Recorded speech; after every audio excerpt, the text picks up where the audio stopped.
The Galactic Defense Coalition's council chamber had seen its share of dramatic moments: declarations of war, peace treaties signed in alien blood, and the occasional diplomat literally exploding from stress.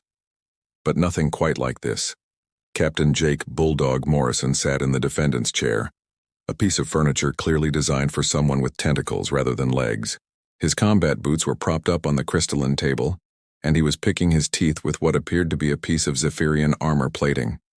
The image of military professionalism, really. "Ladies, gentlemen, and assorted biological anomalies," announced Council Leader Vextar, his chitinous mandibles clicking with authority. The insectoid politician's compound eyes reflected the chamber's harsh lighting as he gestured with 4 of his 6 arms. "We are here to address the most serious breach of galactic warfare protocols in recorded history." Pip, Vextar's rabbit-like aide, nervously shuffled through a stack of data tablets, his whiskers twitching with anxiety. "Sir, perhaps we should begin with the evidence presentation sequence, subsection 47-B, as outlined in the procedural manual section." Pip. "Yes, sir." "Shut up." "Acknowledged, sir." Jake yawned, the sound echoing in the vast chamber like a small explosion. "So, are we going to get to the part where you tell me what I supposedly did? Or are we going to sit here practicing your bureaucratic foreplay all day? Because I've got a poker game with some Andromedans in an hour, and they get real cranky when humans are late." The holographic display in the center of the room flickered to life, showing grainy security footage from what was clearly a Zephyrian military facility. The timestamp showed it was from 3 cycles ago, during the infamous Omega-7 incident. There, in black and white, was Captain Morrison, kneeling in what appeared to be a nursery of some kind. And he was cradling something small and clearly alive. The council chamber fell silent. Even the ambient hum of the life support system seemed to quiet down, as if the entire station was holding its breath. "Captain Morrison!" Vexitar's voice dropped to its most ominous register, which on an insectoid sounded like someone gargling gravel. "You stand accused of violating Article 15 of the Galactic Warfare Convention, specifically the intentional harm or endangerment of enemy non-combatant offspring." Jake glanced at the hologram, then back at the council with the expression of someone who'd been asked to explain why water is wet. "Yeah, that's me all right. Nice camera work, really. The lighting's terrible, though. Makes my good side look like my bad side." "This is not a matter for jest, human." Vextar's mandibles snapped shut with a sound like breaking pottery. "The footage clearly shows you in a Zephyrian nursery, holding enemy hatchlings. The implications are disturbing beyond measure," finished Admiral Glox, rising from his seat. The crab-like military officer's eye stalks swiveled to focus on Jake with predatory intensity. "In my 200 years of service, I have never seen such a blatant disregard for the basic decency expected of civilized warfare." Jake scratched his chin thoughtfully. "Well, Admiral Krusty, when you've been fighting wars for 200 years and still haven't figured out how to win one, maybe it's time to try some new tactics." The chamber erupted in outraged chittering, clicking, and what sounded like someone gargling angry mouthwash. Jake seemed entirely unimpressed by the reaction. "The human will explain his actions," declared Dr. Kemi, her bark-like voice carrying the weight of centuries. The tree person's branch arms swayed gently as she spoke, photosynthetic patches along her trunk pulsing with a soft green glow. "There must be context we do not perceive." "Context?" General Raz's forked tongue flicked out as he hissed his displeasure. The lizard warrior's scales rippled with agitation. "The context is clear.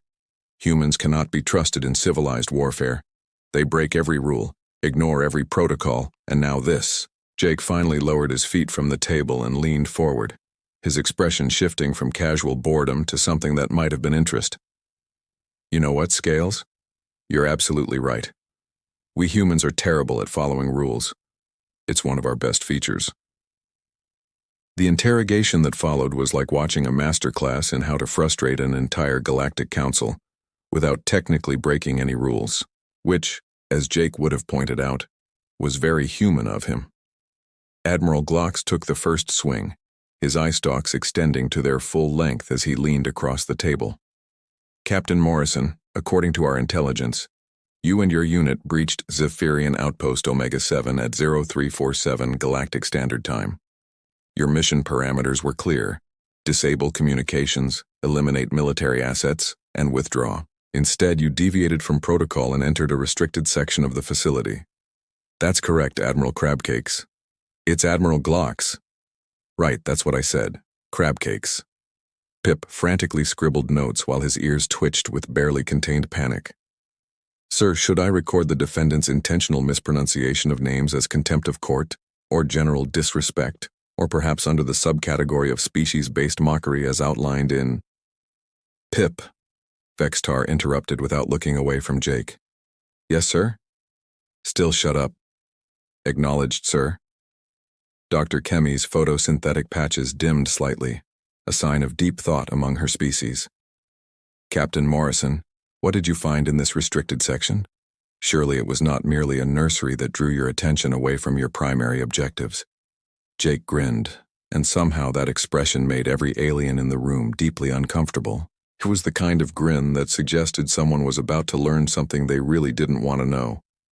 "Well, Doc, that's where things get interesting. You see, my squad and I had just finished turning their communications array into very expensive modern art when Tech Torres picks up some weird readings on his scanner.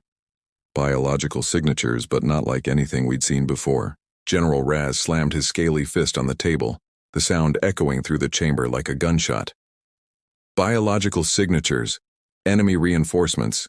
You should have withdrawn immediately." "Should have, yeah. But here's the thing about humans, General Gecko." Jake paused, apparently waiting for the lizard warrior to correct him. When no correction came, he continued. "We're curious. Dangerously, stupidly, catastrophically curious. It's gotten us into more trouble than our weapons, our politics, and our cooking combined." "Your cooking is indeed a war crime," muttered someone from the gallery, earning a few nervous chitters from the assembled diplomats.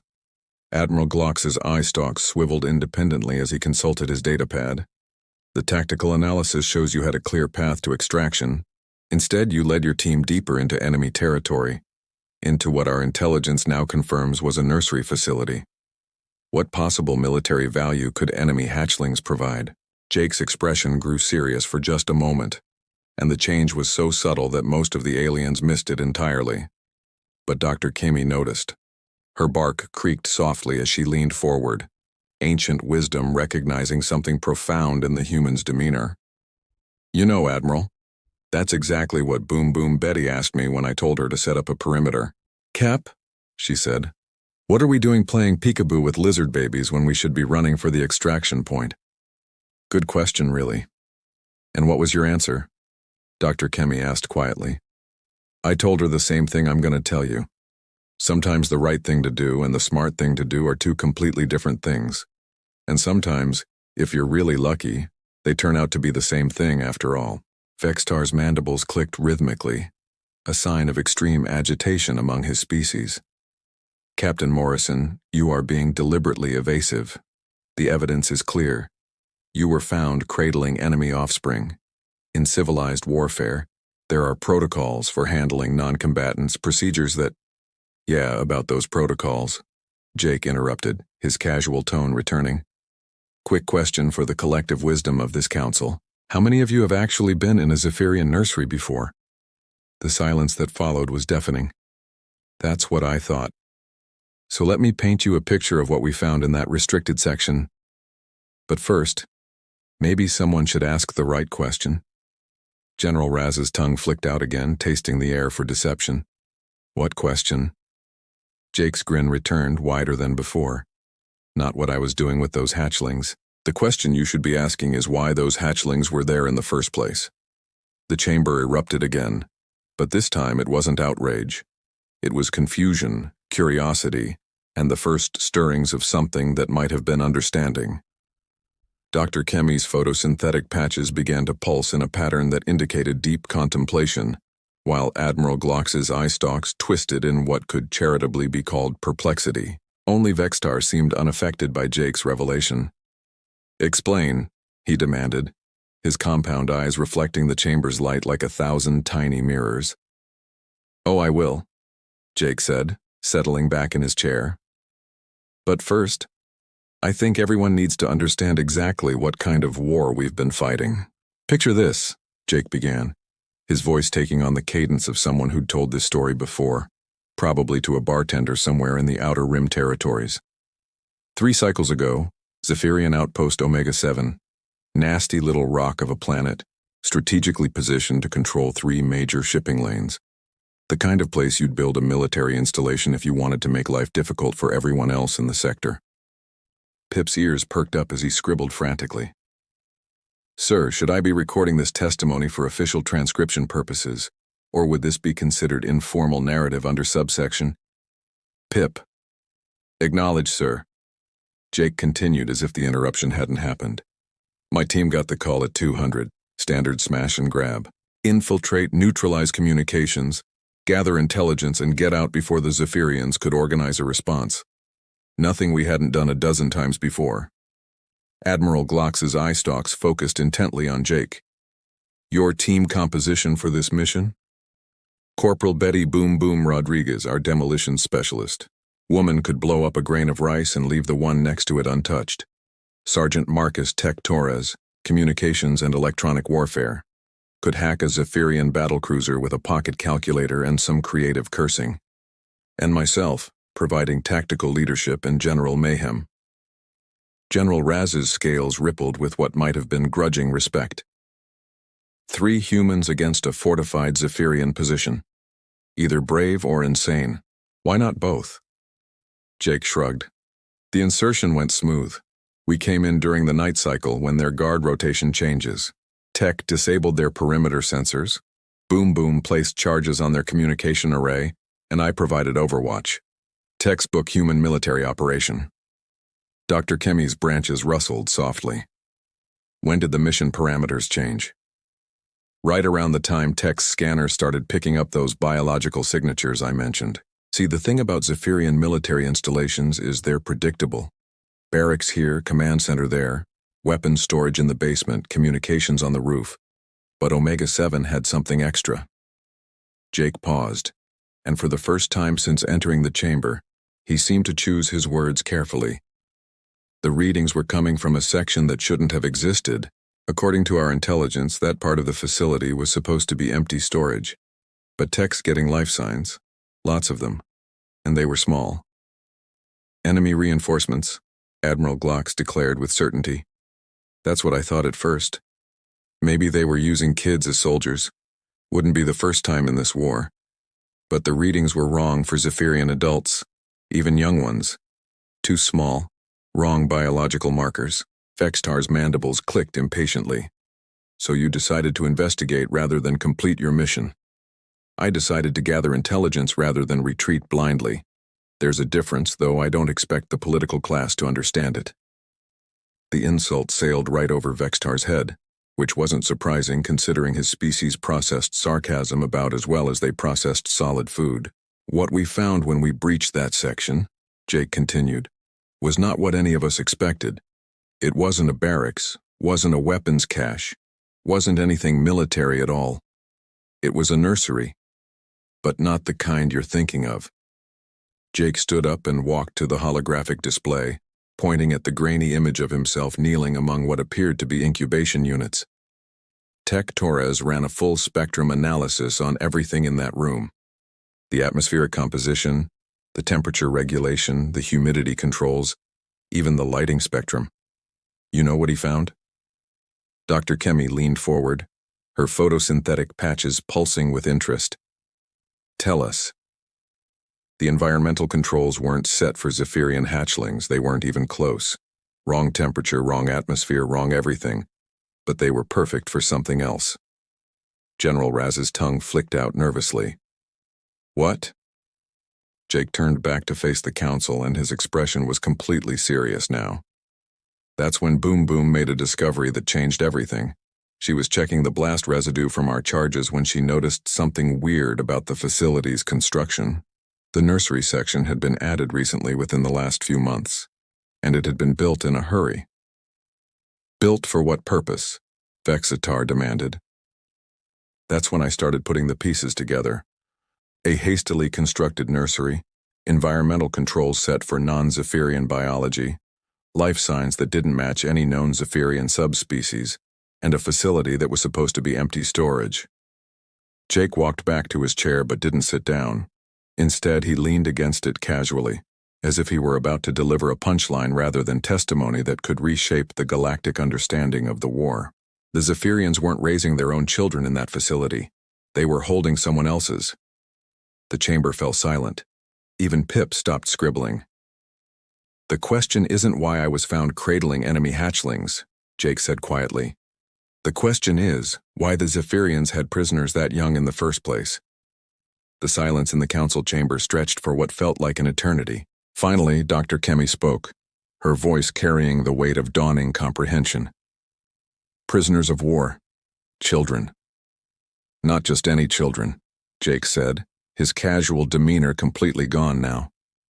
Tech ran genetic scans on 3 of the hatchlings. Want to guess what species they belonged to? Admiral Glox's eye stalks retracted slightly, a defensive gesture among his people. Impossible.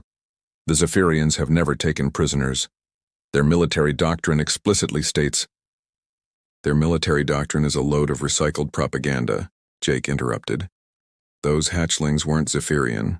One was Kandorian, one was Velthan, and one... Jake paused, looking directly at Admiral Glox. One was crystallic. Admiral Glox's entire carapace seemed to deflate.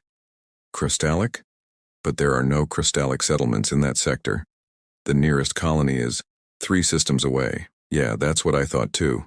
Until Tech accessed the facility's database and found shipping records. Turns out the Zephyrians have been very busy little lizards. They've been raiding civilian settlements across 5 sectors, taking children and using them as... As what? General Raz demanded, though his aggressive posture had changed to something more like horror. Leverage, bargaining chips, insurance policies, pick your favorite euphemism for hostages. The chamber erupted into chaos. Multiple species began speaking at once, their voices creating a cacophony of outrage, disbelief, and growing understanding. Vextar's mandibles clicked frantically as he tried to restore order, but even Pip seemed to have forgotten his procedural protocols.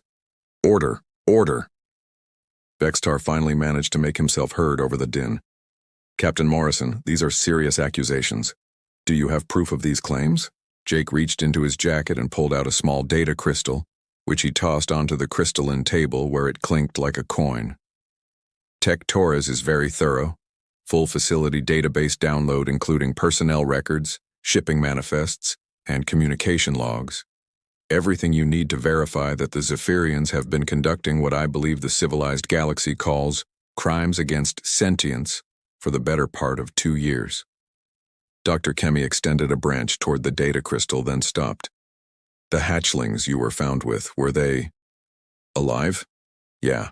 Scared, hungry, and alone, but alive. The Zephyrians weren't hurting them, at least not physically. They needed them healthy for whatever twisted plan they had in mind.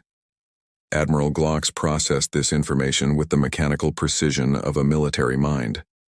If this data is accurate, it changes the entire strategic picture of this conflict. The Zephyrian war effort isn't just military expansion. It's systematic civilian targeting with the intent to... To what, Admiral? Jake asked quietly. To break our will to fight by threatening what we value most. Our children. General Raz's scales had shifted to a darker coloration, indicating extreme agitation among his species. This explains the pattern of attacks we've been seeing. The seemingly random raids on settlements with no strategic value. They weren't random at all. Got it in one, General. Every raid was targeted at civilian populations with young children. The Zephyrians have been building a collection of hostages from across the galaxy, probably planning to use them to force a surrender when the time was right. Vexitar's compound eyes seemed to dim as the implications sank in. And you found them. We found them. The question was what to do about it. Jake walked over to the holographic display and gestured to the image of himself kneeling in the nursery. Standard military protocol would have been to report the discovery and withdraw. Let the politicians figure out a diplomatic solution while those kids stayed locked up for who knows how long. But here's the thing about humans that you all seem to have trouble understanding. Jake turned back to face the council, and for the first time since entering the chamber, he looked genuinely angry. We don't leave children behind. Ever. I don't care if they're human children, alien children, or some weird hybrid species nobody's heard of. You don't use kids as weapons, and you sure as hell don't leave them in the hands of people who do. Dr. Kemi's photosynthetic patches pulsed with what appeared to be approval. So you took them. Damn right I took them. All 47 of them. Boom Boom rigged charges to make it look like the nursery had been destroyed in the fighting. Tech wiped the database records of their locations, and I personally carried out every single hatchling that was small enough to move. 47? Pip whispered, his voice barely audible. 47 children from 12 different species, being held captive by an enemy that was planning to use them as bargaining chips in a war they didn't start and couldn't understand. The chamber was silent again, but this time it wasn't the silence of shock or confusion. It was the silence of people trying to process information that fundamentally changed their understanding of everything they thought they knew. Finally, Admiral Glock spoke. The footage only shows you with 3 hatchlings. Jake's grin returned, but this time it wasn't sarcastic or mocking. It was the grin of someone who'd just played the winning hand in a poker game with very high stakes. Yeah, that security footage is from the 3rd trip. It took 4 separate runs to get all the kids out. Turns out human-sized spacesuits aren't great for carrying alien babies, and some of those hatchlings were bigger than others, but we got every single one of them to safety. Safety where? General Raz asked. That, Jake said, settling back into his chair, is where this story gets really interesting. Red Cross Station Gamma, Jake announced, as if those 3 words explained everything. They didn't, judging by the confused expressions on most of the alien faces around the chamber. The neutral medical facility? Dr. Kemi asked, her photosynthetic patches flickering with what might have been surprise. But that station is operated by the Humanitarian Corps, a strictly human organization. Strictly human and strictly neutral, Jake confirmed. They don't ask questions about species, politics, or which side of a war someone's on. They just heal whoever needs healing and protect whoever needs protecting. Seemed like the right place for 47 kidnapped children. Admiral Glock's eye stalk swiveled as he accessed his personal database. Red Cross Station Gamma has reported a significant increase in their juvenile care requirements over the past 3 cycles. An influx of patients requiring specialized care for trauma and species-specific medical needs. Funny coincidence, Jake said dryly. Vextar's mandibles clicked as he processed this information. Captain Morrison, you are telling us that you unilaterally decided to conduct a rescue operation that violated the sovereignty of Zephyrian space, engaged in unauthorized intelligence gathering, and transported enemy nationals across galactic borders without proper documentation or diplomatic clearance. That's about the size of it, yeah. And you did this because Jake looked around the chamber at the assembled representatives of a dozen species, their various faces showing expressions ranging from confusion to admiration to horror. I did it because it was the right thing to do. I know that's a foreign concept to most politicians, but sometimes the right thing to do is also the simple thing to do. You see kids in cages, you get them out of the cages. Everything else is just paperwork. General Raz's forked tongue flicked out thoughtfully.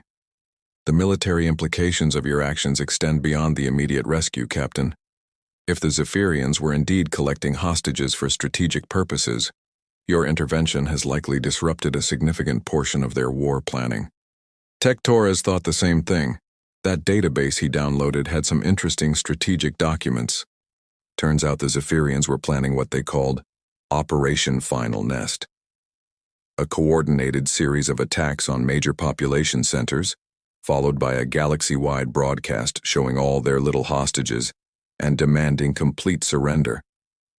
The chamber erupted again, but this time the chaos was different.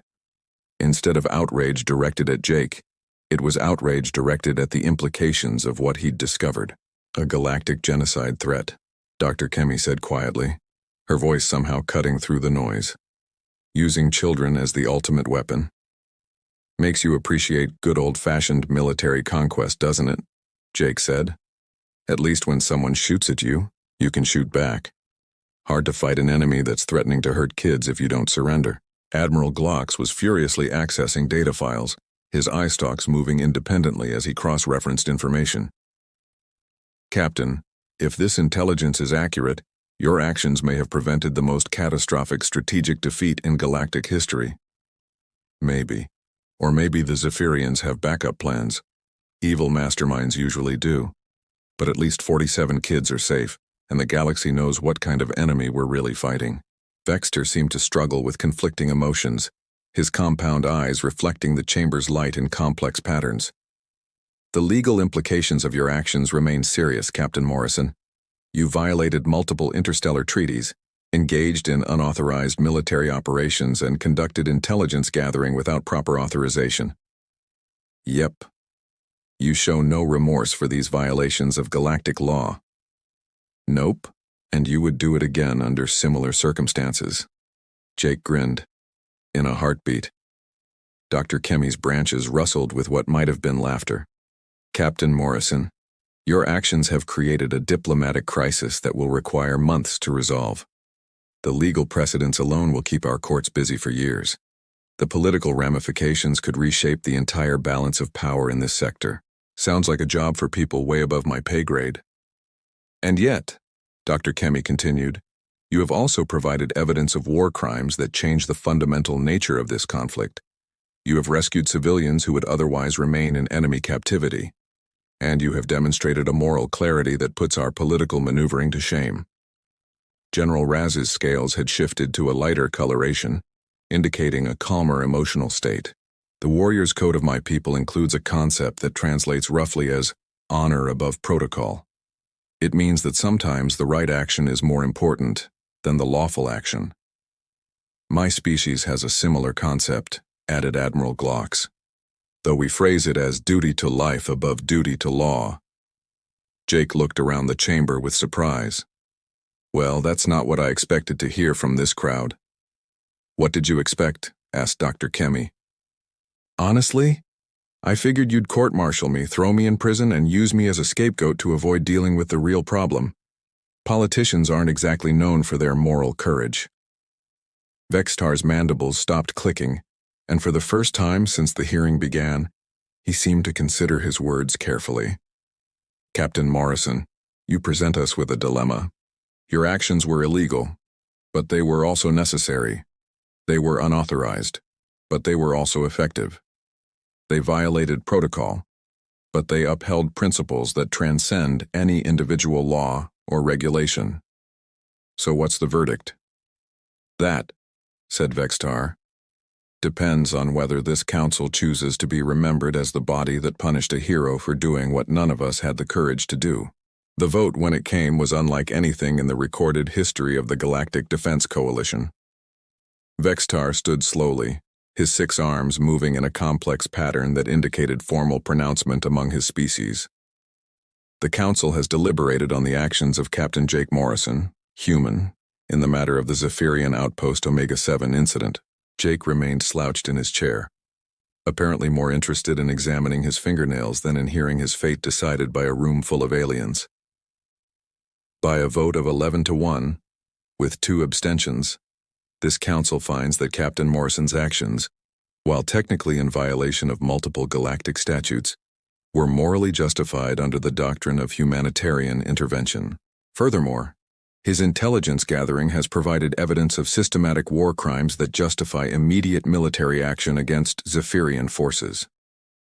Admiral Glocks's eye stalks extended to their full length.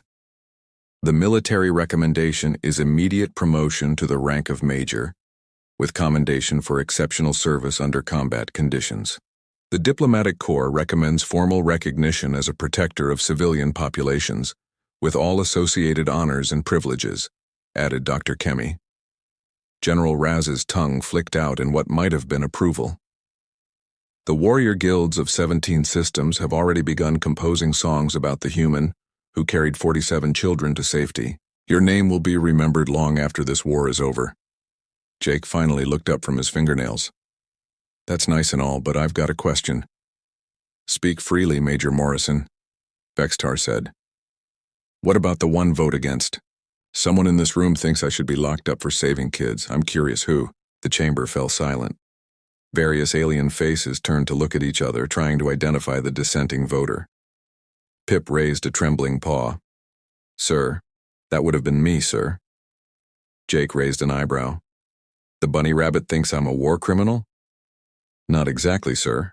I voted against the resolution because it didn't go far enough. In my opinion, based on procedural analysis of similar cases across 7 different legal systems, you should have been given a medal and a commendation 3 cycles ago, immediately upon filing your mission report. Jake stared at the small rabbit-like alien for a long moment, then burst into laughter. The sound echoed through the chamber like breaking glass, startling several of the more nervous council members. You know what, Pip? I like you. You've got spine. Pip's whiskers twitched with what might have been pride. Thank you, Major Morrison, sir. Vextar cleared his throat, which on an insectoid sounded like grinding gears. There remains the matter of the ongoing war effort and the intelligence you've provided about Zephyrian strategy. Yeah, about that, Jake said, his casual tone returning. I've got another little surprise for you. He reached into his jacket again and pulled out another data crystal, this one slightly larger than the first. Remember how I mentioned that Tech Torres is thorough? Well, turns out the Zephyrians kept very detailed records about their hostage collection program. Names, locations, dates of capture, everything. And they weren't just targeting random settlements. Dr. Kemi leaned forward. What do you mean? I mean they had inside information. Someone was providing them with intelligence about civilian populations, military patrol schedules, and planetary defense systems. The kind of information that only comes from someone with high-level security clearance. The chamber erupted again, but this time the chaos was darker. Accusations flew between species as each group wondered if they harbored a traitor. Major Morrison, Admiral Glock said once order was restored, are you suggesting there's a spy among the coalition forces? I'm not suggesting anything, Admiral. I'm telling you that there's definitely a spy among the coalition forces. Tech pulled communication logs that show regular data transmissions from coalition space to Zephyrian military command. Someone's been feeding them information for over 2 years. General Raz's scales darkened again. Do we know who? Jake's grin returned, wider than ever. Funny thing about spies, they tend to get overconfident. This particular spy made the mistake of using a personal encryption key that Tech was able to trace back through coalition security databases. And? Vextar prompted. And let's just say that when this hearing is over, someone in this room is going to have some very uncomfortable conversations with coalition security. Jake stood up and stretched, apparently oblivious to the growing tension in the chamber. But that's not my problem anymore. I'm just a simple soldier who rescues kids and shoots bad guys. Espionage investigations are way above my pay grade, even with the promotion. He started walking toward the chamber's exit, then stopped and turned back to face the council. Oh, and one more thing. Those 47 kids I rescued, they're all doing fine. The Kandorian hatchling has been reunited with her family. The Velthan youngster is learning to speak Galactic Standard from the nurses. And that little Crystallic? Turns out he's got quite a talent for human card games. Kid cleaned out 3 Marines at poker last week. Jake paused at the chamber door. Sometimes the right thing to do and the smart thing to do really are the same thing. You just have to be brave enough to figure out which is which. And with that, Major Jake Bulldog Morrison walked out of the council chamber, leaving behind a room full of aliens who were just beginning to understand that humans might be exactly the kind of chaotic good the galaxy needed. The spy was arrested 2 hours later. The war ended 6 months after that, when every other species in the galaxy decided they didn't want to fight alongside people who use children as weapons. And somewhere in Red Cross Station Gamma, 47 young aliens grew up knowing that when the universe got dark and scary, humans were the kind of people who showed up with silly jokes and warm hugs to make everything better. Which, when you think about it, is exactly the kind of reputation a species should want to have.